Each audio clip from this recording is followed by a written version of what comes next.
Hello again, guys. It's Kasim. Welcome back again. I hope you're doing all right. So I saw this really interesting question on Quora that I wanted to talk a little bit about, um, and maybe give some answers to, and just give some reflections on.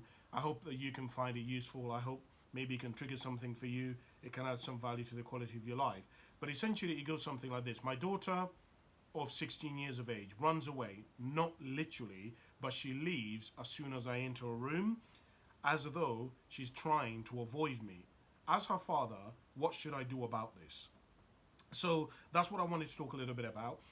Before I answer that, though, guys, if you like what I'm going to share, if you find it useful, if it adds some value to the quality of your life, and you want to help support me, get me to 1,000 subscribers by June, please can you subscribe to my channel? That's only if you want to, and obviously if you find what I say useful, please do. Right, okay. So this is a question that I want to talk about and I want to reflect on. So, firstly, I think one of the things that's really important to talk about is the fact that sometimes I believe in life that as a parent, it isn't so much about doing, because he says, what should I do about this? I think that a lot of life sometimes isn't about doing, but a lot of life regarding parenting is actually about being that sometimes you just have to leave your daughter alone. You have to give her space. Sometimes it's about being the kind of person who can come to your daughter with curiosity, right? Is being the kind of person who comes forward with curiosity in terms of judgment.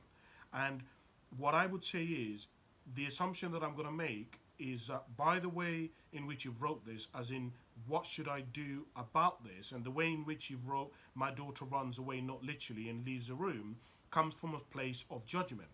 And actually, I, one of the things that I truly believe about parenting is that children are here to teach us about ourselves. And so, if I was in your shoes, one of the things that I would be asking myself is, what is this bringing up for me as a parent? What is this situation showing up for me as a father? Why am I being triggered at my daughter, or why am I reacting in this way at my daughter leaving the room? Is it because I feel abandoned? Is it because I feel like I'm not enough? I'm not a good enough parent? That actually in itself is more important than what your daughter is doing, right? And when I talk about a lot of parenting being that it's about being and not doing, is that a lot of the time we, particularly as fathers, as men, we want to solve everything.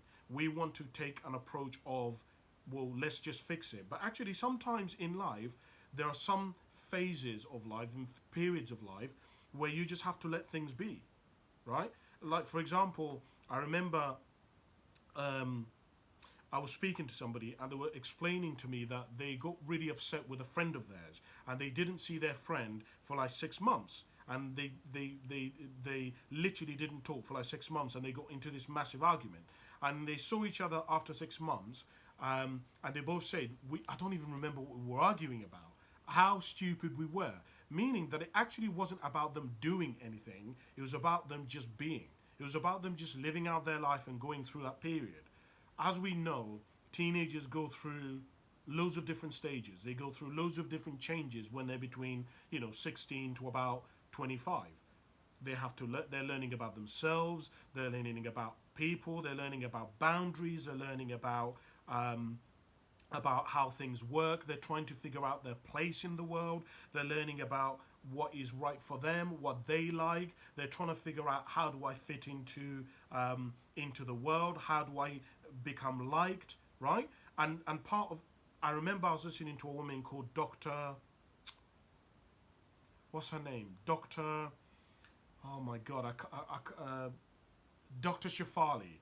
There was a woman called Doctor Shafali, and she was saying that um, one of the things that is really important about children is that many parents take tests in order to get a driving license, and before you can drive, you have to take a theory test, and you have to take a practical, and you have to have lessons. But a lot of people, when it comes to parenting, there is no class. We don't take a single class on it. We may read one or two books about parenting, about breastfeeding, and then that's kind of it.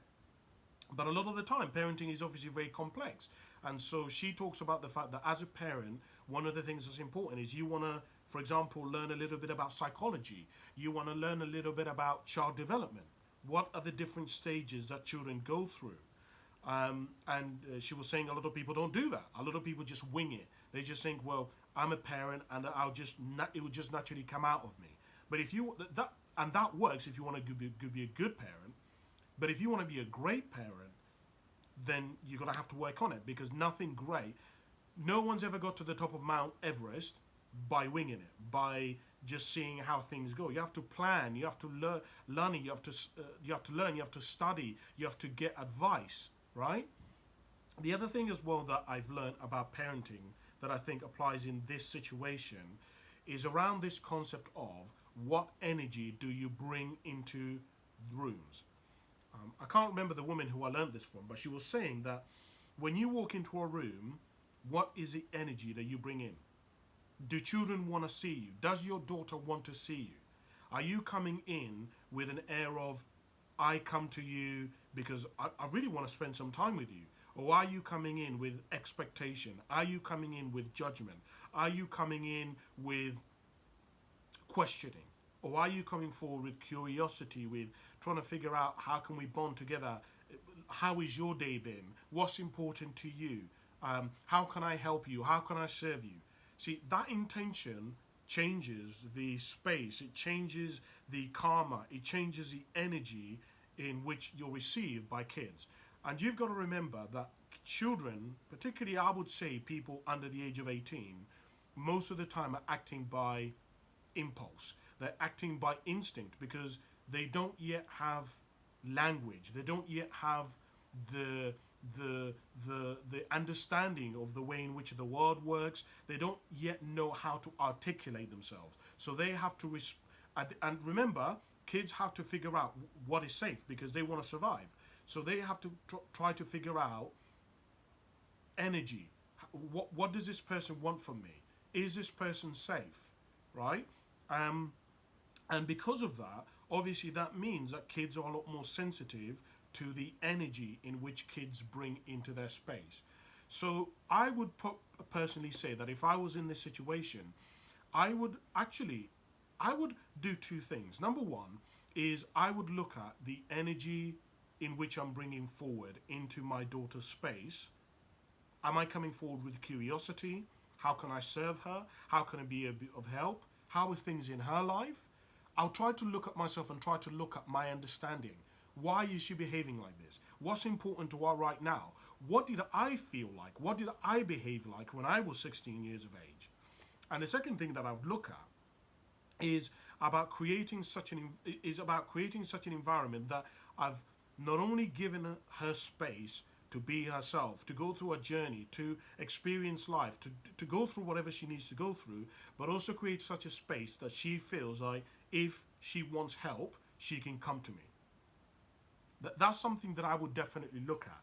And I don't know what your thoughts are. I don't know if you agree with me or you would do something different, but that's what I'm thinking about. But also reflecting on myself, I would ask, particularly because you say when you enter the room, she wants to go. Why? I'd ask myself, why would somebody want to leave a room if I was such a great person? Why would somebody want to leave the room when I enter it? What is that teaching me about me as Kasim? About the way in which I'm perceived, and also further than that is my perception of the way in which I'm perceived off? I only say this because, for example, I've spent a lot of time studying women who want men who are really successful, right? They want men who are 6'2", men who are earning 50k and above, men who are good men who are family orientated.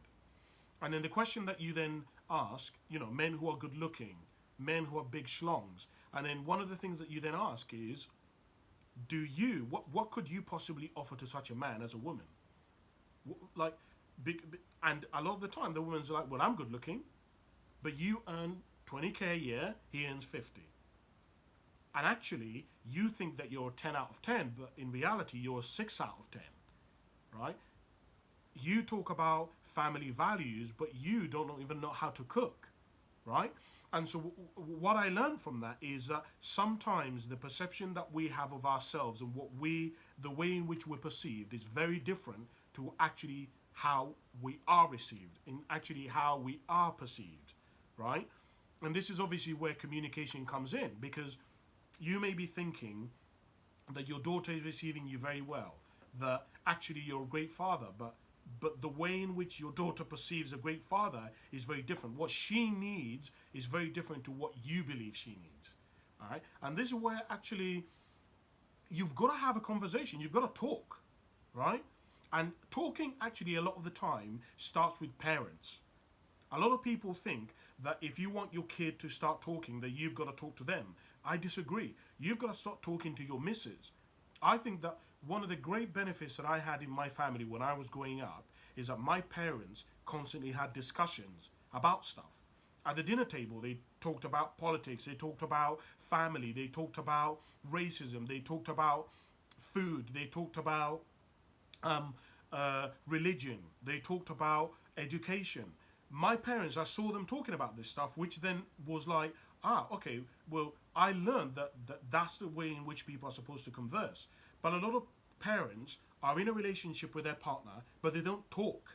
They don't have conversations. So their children learn that, oh, right, okay, I'm not supposed, when I'm going through stuff, or I'm not supposed to have a discussion with people. I'm not supposed to have conversations about things that are controversial, political, or a lot of parents, I say that one of the roles of a parent is that your kids need to know your story.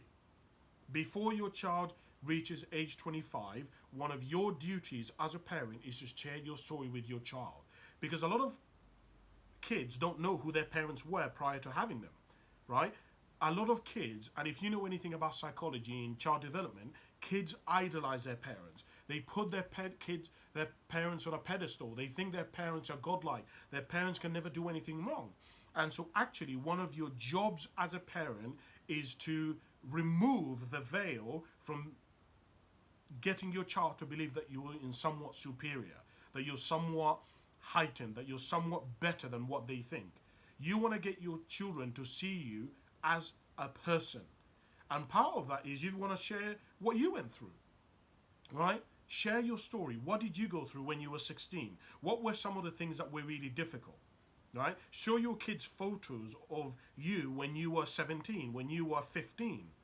Talk to your kids about how you went through your adolescence and you went through a stage where you were terrible at school. Now, a lot of parents don't want to say that to their kids, right?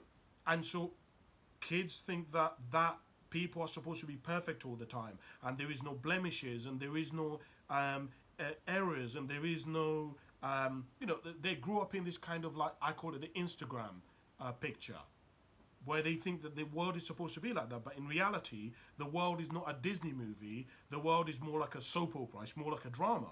It's ugly, it's boring, it's not that exciting, right? It's more like a theatre show. If you've ever gone to a theatre drama show, you will know it's not that exciting, right? It's only when you go to the grand, big, like Lion King shows when you get the grand, dramatic kind of effects and all of that kind of stuff. But that's not reality. So that is how I would deal with it, and that's what I would do. I'd obviously love to hear what you think. I don't know, do you agree with me? Do you disagree? Let's have a conversation. Let's converse. Comment below. So I'll leave it there. I hope that's been useful for you. I hope it's triggered something for you. It's giving you something to think about. Don't forget to like and subscribe to my channel as well if you want to support me. But apart from that, thanks very much for watching. I hope you have a good day. See you later. Bye.